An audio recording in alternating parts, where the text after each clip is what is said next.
ভাই, একটা দল যতই খারাপ খেলুক ৪৯ রানের বেশি তো করবেই, বুঝছো তো? কাল যা হতে যাচ্ছিল সেটা আইপিএল ইতিহাসে একেবারে ইউনিক কিছু হতে পারত। কাল এমন একটা দিন ছিল যখন রয়্যাল চ্যালেঞ্জার্স ব্যাঙ্গালোর আরসিবি ফ্যানরা টপে জিতলে যতটা খুশি হয় তার থেকেও বেশি খুশি হতে পারত। কারণ বহু বছর ধরে একটা ৩৯ অল আউট কলঙ্ক মুছে যাওয়ার সম্ভাবনা তৈরি হয়েছিল। একটা সময় দিল্লি ক্যাপিটালস স্কোর ছিল ৯ রানে ৬ উইকেট। ভাবা যায়? তখন আরসিবি ফ্যানরা ভাবতে শুরু করেছিল আজ হয়তো ইতিহাস বদলে যাবে। আরসিবির বোলিং শুরু হতেই যেন আগুন ঝরছিল। বিশেষ করে ভুবনেশ্বর কুমার প্রথম বলেই দুর্দান্ত ইয়র্কার, একের পর এক উইকেট তুলে নিচ্ছিল। সঙ্গে ছিলেন জস হেজেলউড, যিনি ব্যাক টু ব্যাক রাহুল আর সিমে রিজিবুল উইকেট তুলে নেন। স্কোরবোর্ড তখন ক্রিকেট না ফুটবলের মতো লাগছিল।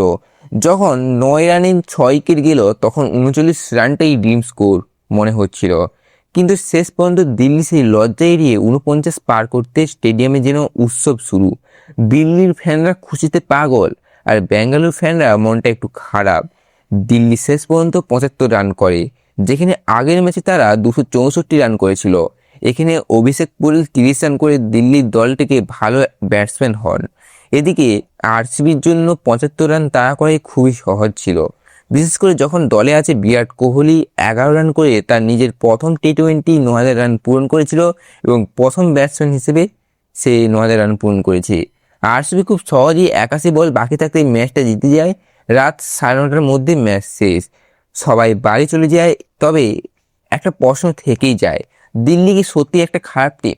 ২৬৪ রান ডিফেন্ড করতে পারে না, আবার পরের ম্যাচে ৭৫ রানও ঠিক বানাতে পারে না। আর তোমার মনে কি হয়, আরসিবি কি পারফরমেন্স ধরে রাখতে পারবে এবং টাইটেল জেতাতে পারবে? কমেন্টে অবশ্যই জানাবেন।